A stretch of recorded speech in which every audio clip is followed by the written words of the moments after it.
In our ever-changing Medicare market, we have an emerging demographic that is significantly underrepresented: dual eligibles, those beneficiaries that are enrolled in both Medicare and Medicaid. Just over 12 million Americans are dual eligible, representing 20% of the Medicare population. However, less than 30% of those dual eligible beneficiaries are actually enrolled in a Medicare Advantage or special needs plan. Well, this reality has created a surge in special needs plans being offered and renewed focus on the unique demographic from Medicare Advantage carriers nationwide. Now, if you're an independent agent offering Medicare plans, well, you should likely be exploring the dual eligible special needs market, or the D-SNP market as we sometimes say for short. So let's take a deeper look at it.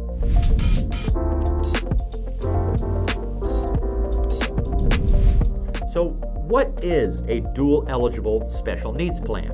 Well, a D-SNP, right? D-SNP, again, D-SNP for short. This is a special type of Medicare Advantage plan that provides health benefits for people who are dual eligible, meaning, again, they qualify for both Medicare and Medicaid.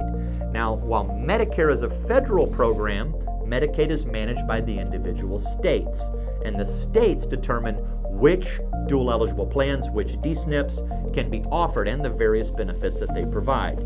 But generally speaking, D-SNPs may include zero monthly premiums, care coordination, vision and hearing benefits, over-the-counter quarterly benefits, flex card benefits, transportation benefits, telehealth services, gym memberships, and outstanding prescription drug coverage. Now, of course, plan coverage will vary from carrier to carrier. Now, like a standard MAPD plan, a D-SNP will include coverage for hospital services under Medicare Part A, medical health care needs under Medicare Part B, and prescription drug coverage under Medicare Part D, all combined through one single plan. However, with the D-SNP, well, there may be social services available to help coordinate a beneficiary's Medicare and Medicaid benefits.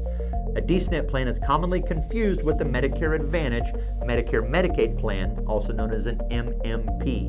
Now, unlike a D-SNP, an MMP only serves full benefit dual eligible beneficiaries. Again, those eligible for Medicare, Medicaid.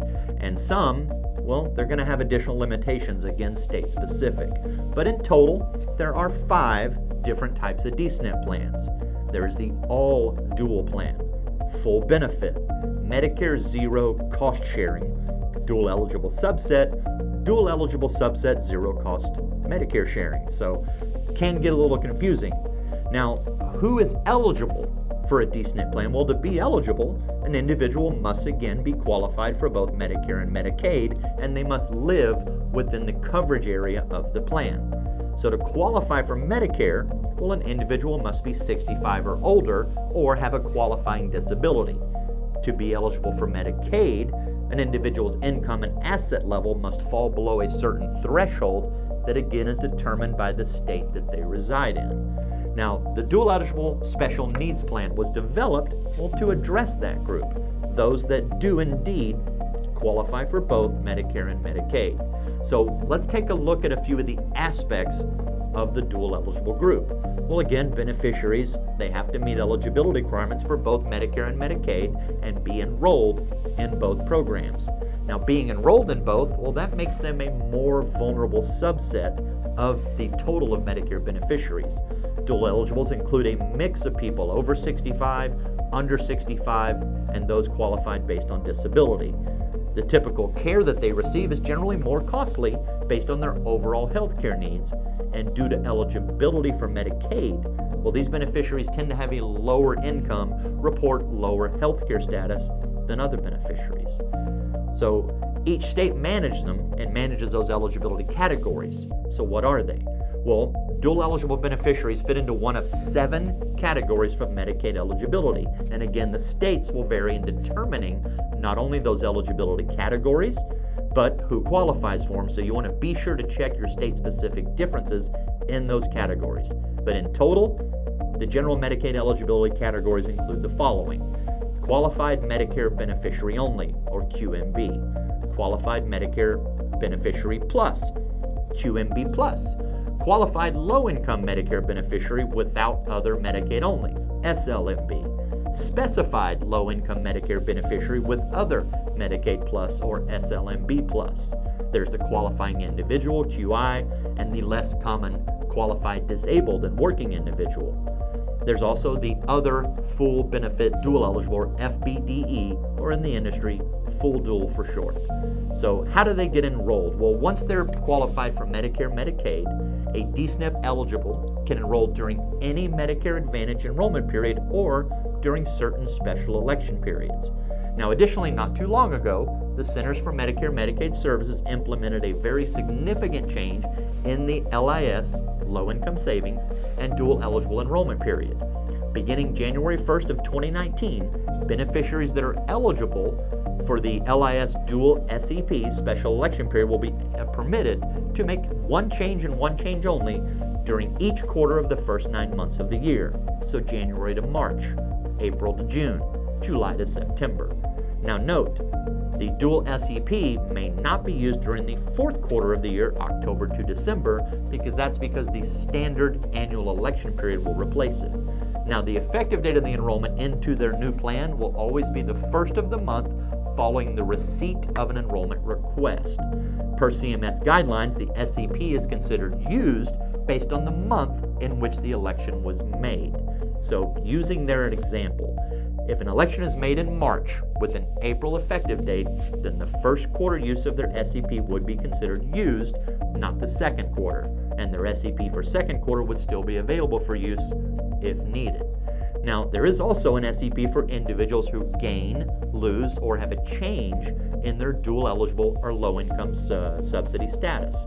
This allows them to make a one-time opportunity election change within 3 months of the change or the notification that they receive that's necessary, whichever one's later. Now, for those that lose Medicaid eligibility altogether, they get an SEP beginning the month they receive the notice of their loss, and they get 2 additional months to make their enrollment choice. Keep in mind that a beneficiary can only remain enrolled in a special needs plan as long as they meet the eligibility criteria of that plan, which again, they must be Medicare, Medicaid eligible and enrolled. They must also live within the coverage area of the specific plan. If their situation changes and they no longer meet the enrollment requirements for a special needs plan, well, they'll get a special election period to switch to a different Medicare Advantage plan or just return back to original Medicare. Now, all of this information can understandably be confusing for your clients. So as an agent, your ability to help them understand and weigh their options, well, that's what's going to determine how loyal in a client they become. So if we're looking for MA prospects, well, where do we find them? Well, prospects for D-SNPs, they're likely to reside in urban or other low-income areas. They'll likely depend on welfare and Social Security payments, and you can use that to help you inform your search.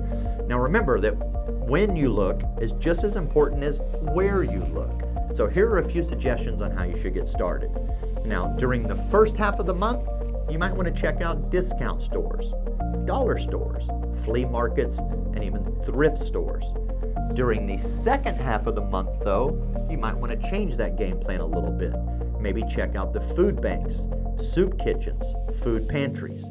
And then, of course, throughout the month, your options open a little bit. You can look at community senior centers, low-income housing areas, faith-based organizations, and charity events. Now, of course, you can also use targeted direct mail campaigns like those from our friends at Lead Concepts and Kramer Direct to help you prospect for D-SNP candidates. Bear in mind, though, this group of prospects may have numerous challenges in their lives, and they will likely take more work on your part to help them understand all of the benefits of a D-SNP plan. At the end of the day, those agents that genuinely, want to help, well, they're going to be the best ones that perform best in the market. And tear off flyers, business cards, that stuff doesn't hurt, but it's going to take more than that if you want to connect with this group. You're going to have boots on the ground to engage with these prospects. They're going to need more guidance, more explanation than the other Medicare populations. You're going to need to spend more time with them where they're at. And that's going to be a difficult thing, or maybe it's a positive experience depending on the attitude that ultimately you bring to the job.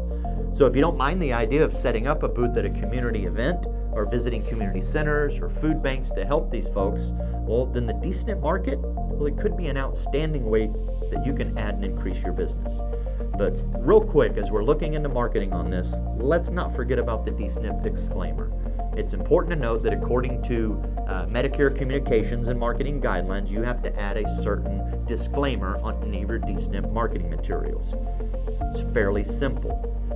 It says that premiums, copays, and coinsurance and deductibles may vary based on the level of extra help you receive.